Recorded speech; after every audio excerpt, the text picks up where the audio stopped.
Hi guys, Chris here. So we're going to be taking our scientist Bob here.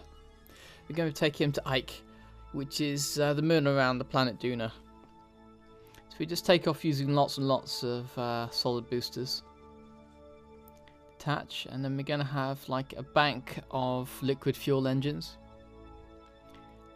And these liquid fuel engines are going to push us up into orbit.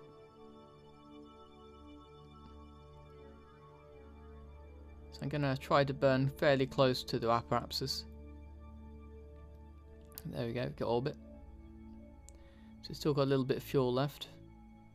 So I'm going to check the apparatus and periapsis to see which one helps us get closer to the orbit of Juno. Then we can go around to that point and we're going to burn there. So we just ran out of fuel on our orbital boosters. Now we just have a nice long burn all the way out to orbiting the sun. Ooh. Hopefully we'll be able to avoid the moon.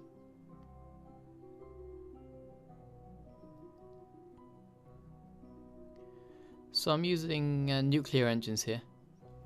Nuclear engines only use liquid fuel, so they don't use any of the oxidizer. So I've removed all the oxidizer from the fuel tanks attached to those nuclear engines. Obviously we've still got oxidizer in that top section, which is going to be our lander module. Ike is a lot like the moon, both in appearance and on the gravity as well. It's actually got slightly lower gravity than the moon. So I'm setting target on Juno. I'm just going to change my plane to correct it. You want to make sure you're in exactly the same plane.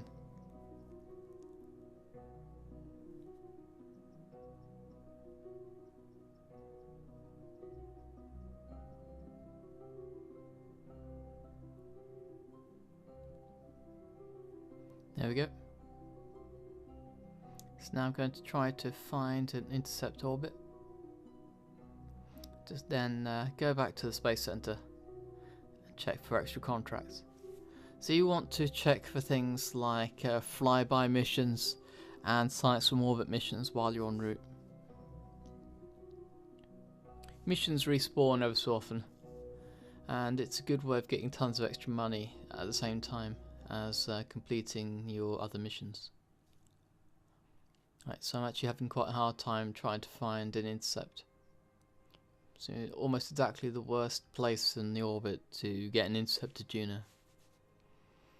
So what I've done is I'm going out beyond the orbit of Juno. Then I'm catching up to it on the way back in towards the sun. The disadvantage of this is that I'm going to have a very high relative speed when I have the intercept, which is going to mean slowing down to get into orbit around Juno or Ike is going to be very difficult.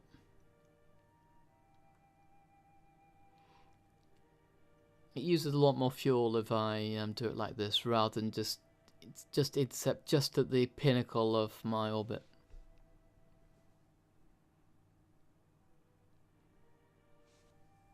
Right, so just transmitting a little bit of science. I have a science module on board, so I've got my Kerbal Naut on board the science module, so he's getting a bit of research en route, because obviously a lot of time's passing while I'm doing this. Okay, so there we are, we're nearly at the periapsis. See, it's going to take a huge amount of fuel. Right, so I can get an intercept like that.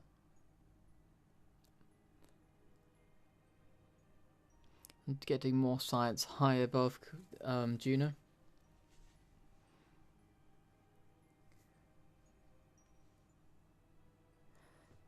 So I'm unlikely to have enough fuel to do a return mission if I didn't do this complicated orbit here. And that's because it takes so much more fuel to slow down because I have this suboptimal intercept. So you see, I'm going in an orbit around Juno. Then I'm going to have an intercept of Ike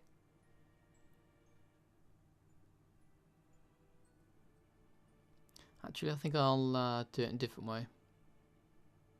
So I'll just go round this very long orbit, and eventually it should just find an intercept away. There we go. Because we've got nearly the same orbit as at one point at least. So if we just keep going round, because we've got a different orbital period, eventually we should just, by luck, overlap in orbits, so we get effectively a free intercept. There we go. We just got to nudge your course a little bit so we get the right height. Then, because we're over Ike now, we could do sights high over Ike and then low over Ike. So just check again for some more contracts. Oh, just missed the periapsis. Let's reload that. I'm not going to waste fuel.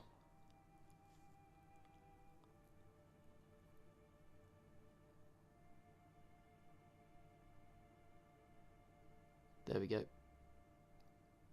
So we run science in low orbit and get our EVA. See if I can get it back on board. So I'm nearly out of fuel on this main booster. So I'm attached to this thing using docking clamps. So I'm going to undock and then use this landing module to get down to the planet. I'm spinning because I've got no SAS.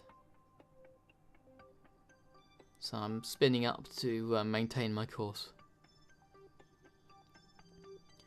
But yeah, so I've undocked and... Oh, no one saw that, right? Okay. So I've undocked, going to come down, get my landing. Then I'm going to go back up, dock with that booster section, and it's going to help me on the way back to Kerbin. I'm going to try to find a flat bit. Got quite a big problem landing here.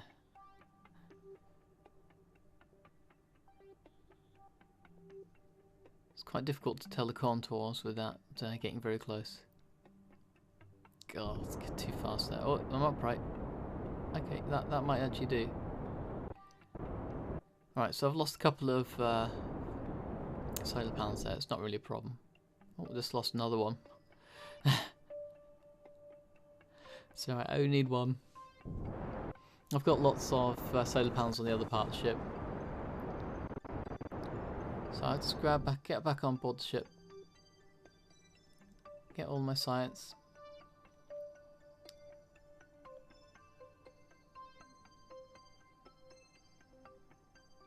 And then we're going to go back up and intercept our booster module. So see, it's coming over that way, so I'm going to want to boost in the opposite direction in order to get an intercept. There we go. Let's try that again. See if we can get a bit closer. See, I've set target and it's going to let me see the intercepts.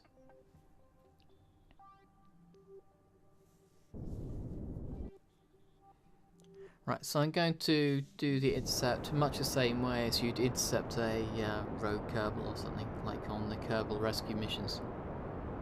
So if you're slightly inside the orbit, you're going to catch up with the other orbit. And if you're slightly on an outside orbit, you're going to go slightly slower and it's going to catch up with you. Eventually you'll get to within a few kilometers. Then you just want to boost towards it before just killing off your speed, and this should give you an almost completely identical orbit. So there we go, I'm just using the main engine to get as close as I can before I switch over to RCS. Now the problem I've got on this ship is that I don't have an SAS module. That gives me quite a lot of problems, because it means when you activate your RCS without an SAS, the RCS is not going to send you left and right. It's actually also going to give you a twist in your direction. And this makes it very fiddly.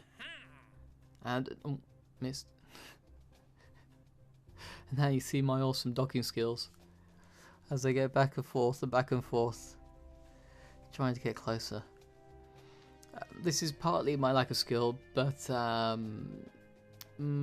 a lot of that is just the fact I haven't got an SAS on board. It makes it a lot harder to use your RCS boosters.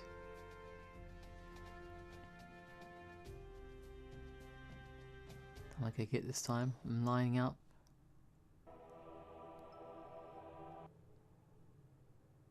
See, I used the RCS and it spun me around. If I had an SAS module active, I would point in the same direction, which would make this a lot easier. I've overshot it, don't hit all solar panels. Okay, let's go back and try again. Yeah, just try to get stopped in that's roughly the right place. Obviously the docking port's on the rear of the ship. So I'm just backing up very slowly. I'm not lined up, I might down a bit, up a bit. And when you get close, not quite close, I'm so close then. But when you get fairly close, it like attracts towards it using a magnet. So you don't have to actually get it completely there. You just have to get close.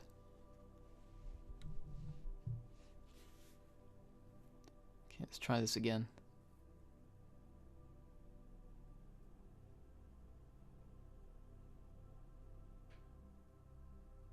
Right, that's about it. Now back up.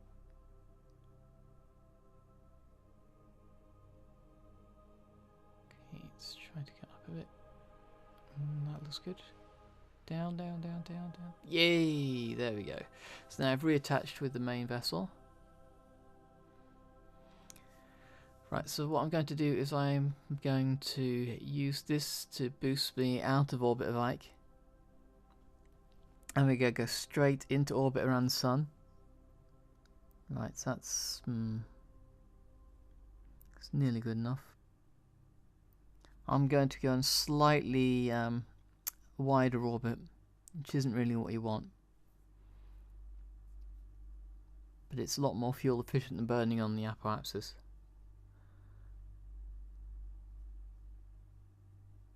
Okay, so there we go. We've escaped in Juno. I don't know if we're going to have enough fuel left. I've nearly run out. I'm certainly going to be able to use the fuel in my lander module to return to Kerbin. See if I can find intercept. There you go. Going to be a lot more fuel efficient this time.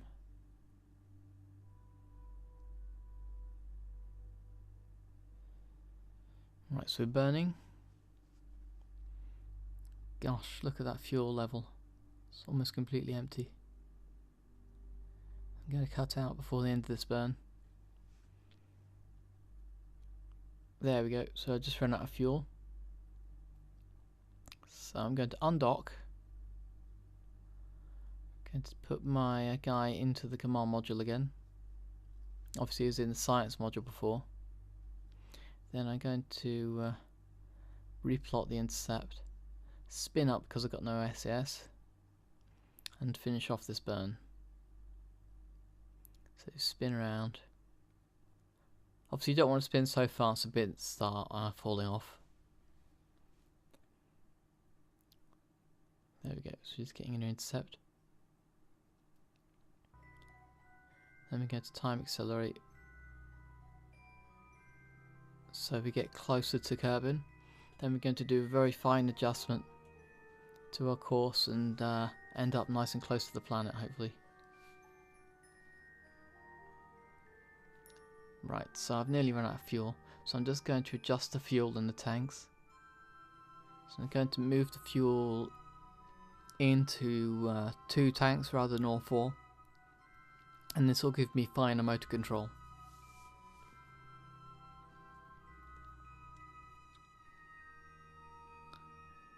Really is going to be tight.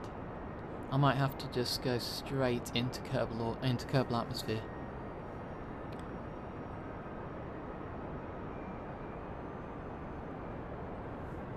Obviously that means I'm going to re-enter at huge speeds, so there's a risk of burning up. Let's get this altitude down. So periapsis is now 40,000, is that? Gosh. It's going to be dangerous.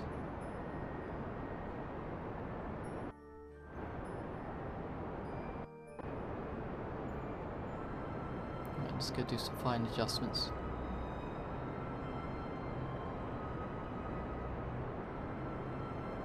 A little bit of fuel left in those two tanks. Less than 25%. Right, so we just go straight back in. We've separated our lander thing and activate the parachute at the earliest possible opportunity.